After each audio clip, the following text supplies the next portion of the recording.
Requirement के हिसाब से इसका इस्तेमाल होता है। जैसे एनआरवी अगर हम देखें तो इस तरह से कुछ होगा। एनआरवी इसको हम लोग नॉन रिटर्न वाल्व भी बोलते हैं या चौक वाल्व भी बोलते हैं, ठीक है। नॉन रिटर्न वाल्व या चौक वाल्व। मान लीजिए कि इस तरह से कुछ बना दिया गया है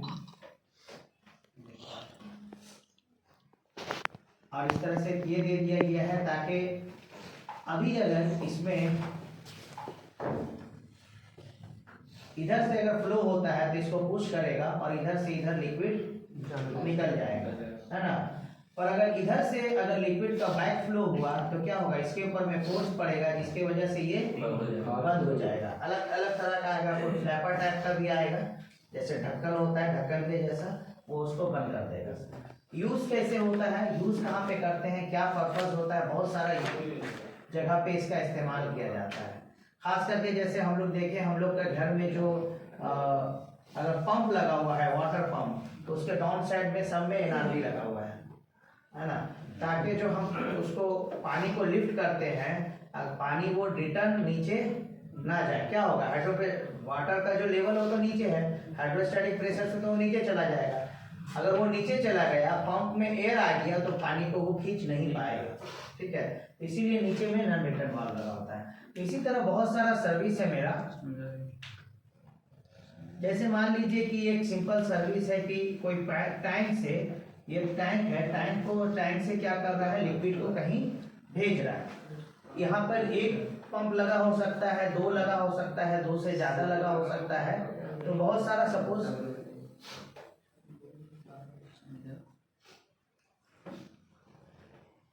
ये इधर से लिक्विड भेज रहा है, तो ये ए पंप है और ये बी पंप है। तो कहीं कहीं पे आप देखेंगे कि एक एक टाइम से दो क्या 3 4 5 एक लाइन से पंप लगा हुआ है। 5 पंप लगाया है, 5 में से 2 चलता रहेगा या 3 चलता रहेगा, 2 स्टैंड बाई रहेगा। इसलिए कि अभी कभी भी मेरा पंप में प्रॉब्लम आया तो हम स्टैंड बाई को इस्तेमाल करके उसको चलाएं। नॉर्मली प्लांट में जो बनेगा डिपेंड्स करता है कि मेरा वो कितना क्रिटिकल है, उसके हिसाब से एक एक दो दो तीन तीन पंप एक साथ लगा हुआ होगा, जिसमें एक ड्यूटी पे रहेगा और दूसरा स्टैंड बाय रहेगा, ठीक है। तो ड्यूटी और स्टैंड बाय रहेगा। इवन इसका साइकिलिंग रहेगा कि एक हफ्ता इसको चलाएगा तो एक हफ्ता उसको चलाएगा, नहीं तो पता चला ये अच्छा है अब इसी को चला रहा है तो इसका लाइफ जल्दी खत्म हो जाएगा। तो स्टैंड बाय ड्यूटी करके चलाता रहेगा। मान लीजिए कि अभी ये रनिंग में है और लिक्विड इधर से क्या कर रहा है, स्टक कर रहा है और इधर डिस्चार्ज कर रहा है। तो लिक्विड जब इधर डिस्चार्ज करेगा तो इधर जाएगा और सेम टाइम में इधर आएगा। तो इधर जब आएगा तो क्या करेगा, इसको क्या कर सकता है, पंप को उल्टा घुमा सकता है। लिक्विड क्या करेगा, टरबाइन के जैसा काम कर जाएगा ये और पंप को उल्टा घुमा देगा। तो अब हम क्या करें, तो पंप को उल्टा नहीं घुमाने के लिए हम क्या कर सकते हैं, यहाँ पे एक वाल्व लगा सकते हैं। अगर हम वाल्व लगाते हैं तो क्या है, जब भी हम इस पंप को स्टार्ट करेंगे तो ये वाल्व मेरा पहले खुलना चाहिए, नहीं तो क्या होगा, पंप का डिस्चार्ज प्रेशर हाई हो जाएगा। तो ये मान लीजिए तो ये वाल्व अगर खुलेगा और कभी भी स्विचिंग जब करता है तो पहले अगर ये मेरा रनिंग में है तो पहले इसको स्टार्ट करेगा फिर इसको बंद करेगा, क्योंकि हो सकता है कि इसको पहले बंद कर दिया और ये स्टार्ट ही नहीं हुआ। तो प्रोसेस डिफरेंट टाइप का होगा, तो उसके हिसाब से ये करेगा, पहले इसको स्टार्ट करेगा तो ये वाल्व खुलेगा, तो स्टार्ट होने से पहले ये वाल्व खुलेगा तो भी उसको रिटर्न घुमा देगा। तो यहाँ पे हम क्या करेंगे, यहाँ पे सपोज 2 एनआरवी लगा देंगे, यहाँ पे 2 एनआरवी लगा देंगे। तो अब अगर ये चल रहा है तो इधर से अगर प्रेशर पड़ता है तो ये इसको इधर आने देगा, नहीं आने देगा। अगर ये फिर मान लीजिए कि ये रनिंग में था, आप इसको स्टार्ट किए, तो जब इसका फ्लो बढ़ेगा, फ्लो बढ़ने के बाद जब प्रेशर यहाँ ज्यादा होगा और यहाँ कम होगा तो ये लिक्विड इधर पुश कर देगा, समझ में गया। तो इसको लिक्विड को इधर पुश करके इधर जाने लगेगा, फिर आप इसको बंद कर दीजिए। तो ये सारा सिस्टम इस तरह से काम करता है। तो इसी तरह का रिक्वायरमेंट होता है जहाँ पे चाहता है कि मेरा बैक फ्लो ना हो, वहां पे क्या करता है, एनआरवी को लगा देता है। समझ में आ गया एनआरवी का यूज। इसके बाद होता है मेरा प्रेशर रिलीफ वाल्व्स।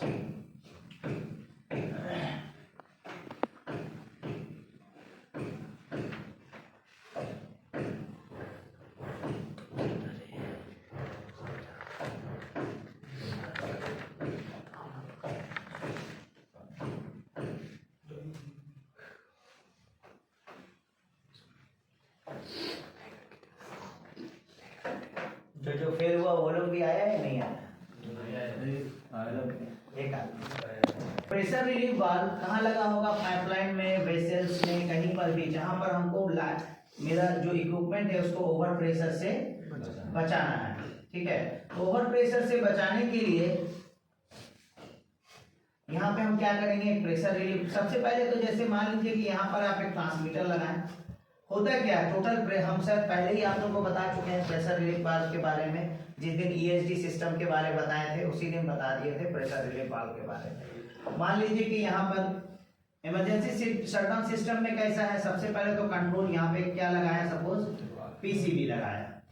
ठीक है, प्रेशर कंट्रोल वाल्व, यहाँ एक पीआईसी दिया, इसका ये पीडी का सिग्नल कहाँ गया? पीआईसी में गया और इसको कंट्रोल करता है। फिर यहाँ पे लगाया एक पीजेटी और ये कहाँ गया? ईएसडी सिस्टम को गया। ईएसडी से ये कहाँ गया? क्या भाई? ईएसडीबी को गया। तो अगर मान लीजिए मेरा कंट्रोल फेल होता है तो इमरजेंसी एक्टिवेट होगा, और अगर इमरजेंसी भी फेल हो गया तो हम क्या किए हैं? मैकेनिकल सेफ गार्डिंग लगाए हैं। इसके लिए यहाँ पे क्या करेगा? एक पीएसबी लगा देगा, प्रेशर रिलीफ वाल्व। तो प्रेशर रिलीफ वाल्व क्या होता है?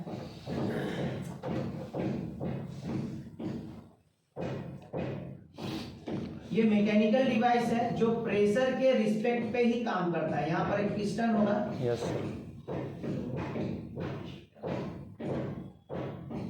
और यहाँ स्प्रिंग होगा। ऑफ कोर्स इस स्प्रिंग का सेट पॉइंट होगा, इस पे एक स्क्रू होगा जो इसका स्प्रिंग का सेट पॉइंट, मतलब प्रेशर रिलीफ वाल्व का सेट पॉइंट को डिसाइड करेगा। ठीक है, तो हम लोग क्या करते हैं? मान लीजिए इसका सेट पॉइंट दिया है, हाई का सेट पॉइंट दिया है 240, तो इसका सेट पॉइंट हो सकता है कि 260 या 280 दे दे, डिपेंड्स करता है कि टैंक का मैक्सिमम ऑपरेटिंग प्रेशर कितना है। तो अब क्या होगा? अगर मेरा ईएसडी फेल हो जाता है, यहाँ 240 से भी ऊपर प्रेशर जाता है, तो इसका फेल होने का चांसेस क्या होता है? कम होता है। क्यों? क्योंकि ये इसका जो सोर्स है इसको काम करने के लिए वो प्रेशर ही है, प्रेशर है ना। तो ये प्रेशर क्या करेगा? ये पिस्टन को उठाएगा और पिस्टन को उठा के यहाँ से यहाँ निकाल देगा प्रेशर को। समझ में आ गया? यस। तो प्रेशर रिलीफ वाल्व क्या है? ओवर प्रेशर से प्रोटेक्ट करने के लिए इसका इस्तेमाल किया जाता है। मैकेनिकल डिवाइस है। तो हम लोग इसमें क्या बोलते हैं? क्या हम लोग इसको कैलिब्रेट करते हैं? तो अगर आप कोई छोटा कंपनी में है तो आपको कैलिब्रेट करना पड़ सकता है। बड़ा कंपनी में चूंकि ये सेफ्टी से रिलेटेड है, इसका नाम ही सेफ्टी वाल्व है ना। अच्छा, मोटराइज वाल्व तब नहीं बताया ना। ठीक है, मोटर ऑपरेटेड वाल्व खास करके ये सब पूछेगा क्योंकि हम लोग के पास उतना सेटअप नहीं है मोटर ऑपरेटेड वाल्व को लगाने का नाम। तो मोटर ऑपरेटेड वाल्व जो होगा कोई इसमें कुछ अलग नहीं है। सपोज सेम इसमें क्या है? वाल्व है, मोटर ऑपरेटेड वाल्व एक एक्चुएटर है। तो एक्चुएटर में क्या, जैसे स्टेम था हम लोग का, स्टेम में हम लोग स्टेम को दो चीज से ऑपरेट कर रहे हैं, चाहे तो डायफ्राम एक्चुएटर से चाहे साइलेंडर एक्चुएटर से। इससे मूव कर रहे हैं डायफ्राम एक्चुएटर या साइलेंडर एक्चुएटर से। तो मोटर ऑपरेटेड वाल्व में भी ये जो स्टेम है इसको क्या चीज से मूव करते हैं? मोटर से। अब मोटर से कैसे मूव करेंगे? सपोज ये मेरा एक्चुएटर है,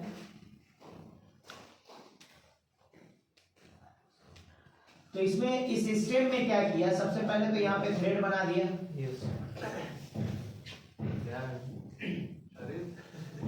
ठीक है, तो यहाँ पे थ्रेड बनाने के बाद ये क्या किया कि इसमें एक मैकेनिज्म लगाया हम लोग। जैसे वहां पे क्या देखे, गेट वाल्व में हम लोग घुमा रहे थे हैंडविल को, तो स्टेम मेरा ऊपर नीचे हो रहा था। अभी क्या करेंगे हम लोग? यहाँ पे ये लगाएंगे, यहाँ पे एक पिनियन लगा दिया, पिनियन के अंदर में टीथ बना दिया। ठीक है, और ये जो पिनियन है, मान लीजिए बड़ा पिनियन है, और इसमें क्या किया? इसमें भी टीथ बना दिया इधर, और इस पिनियन के साथ में एक दूसरा पिनियन को मेश कर दिया, और इसके बाहर में ये है, और ये जो है पिनियन मेरा मोटर से जोड़ दिया। तो जब मोटर घूमेगा तो ये पिनियन घूमेगा, और ये पिनियन इस पिनियन को घुमाएगा, और ये पिनियन जब घूमेगा तो ये जो शाफ्ट है ये ऊपर नीचे मूव करेगा। सिंपल वही सिस्टम है। अब इसमें लिमिट वगैरह, लिमिट स्विच वगैरह दिया होता है। आजकल क्या कर दिया, लिमिट स्विच के जगह में पोजीशन ट्रांसमीटर लगा दिया है। तो हम लोग जब इसको कैलिब्रेट करेंगे, इसमें बहुत सारा बटन्स होगा, इवन रिमोट से होता है, ब्लूटूथ से रिमोट कनेक्ट हो जाएगा और कनेक्ट होके हम लोग रिमोट से इसको कैलिब्रेट करेंगे।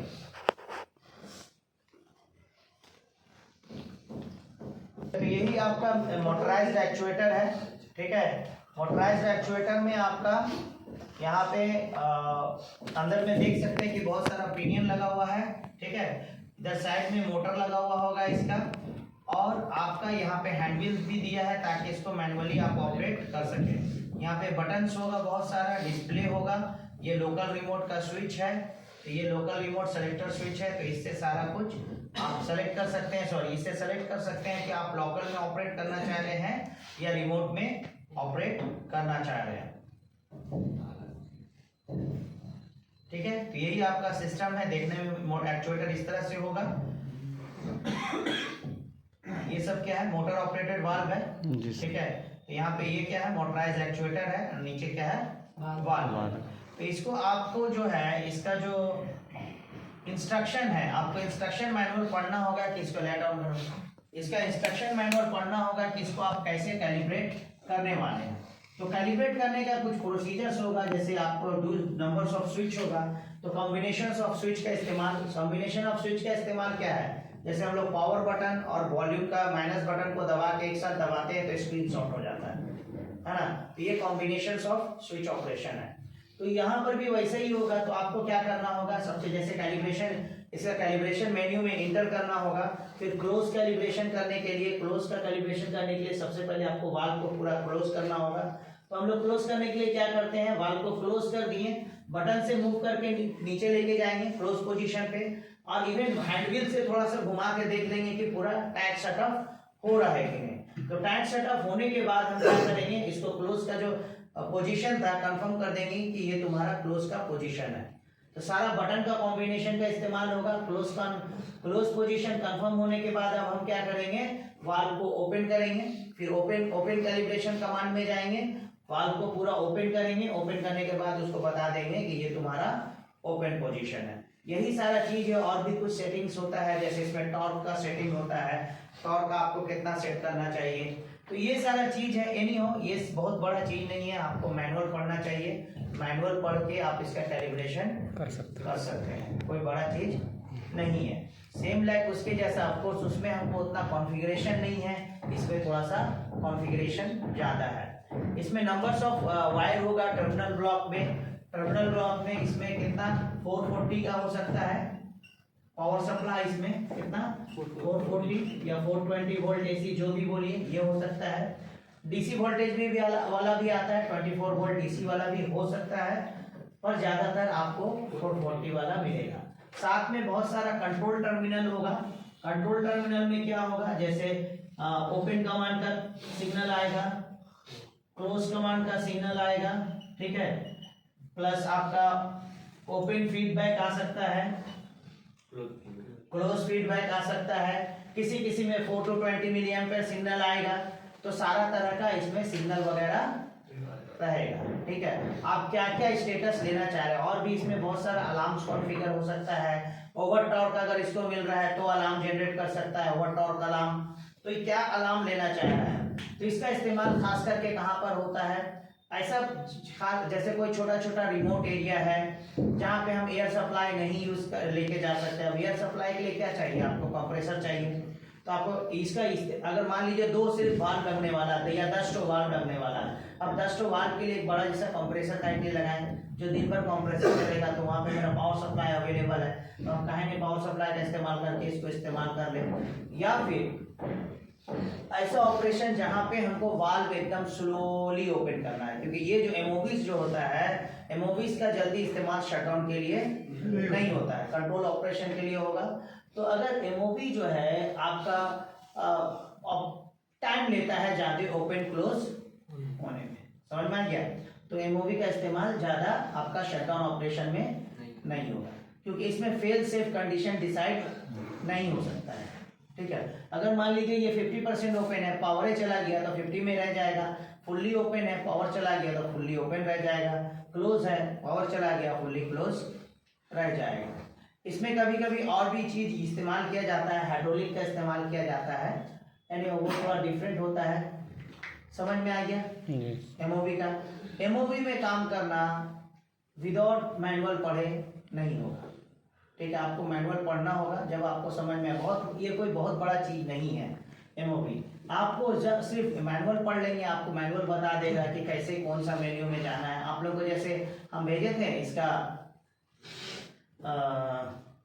आप लोग सर्च कर सकते हैं एमओवी के बारे में। बीफी का आता है, रोटॉर्क का आता है, ये दो कंपनी का एमओवी सर्च करिए, उसका मैनुअल डाउनलोड करिए। मैनुअल डाउनलोड करके पढ़ने का कोशिश करिए। बिना मैनुअल पढ़े समझ काम करना ये सब पे मुश्किल है, ठीक है।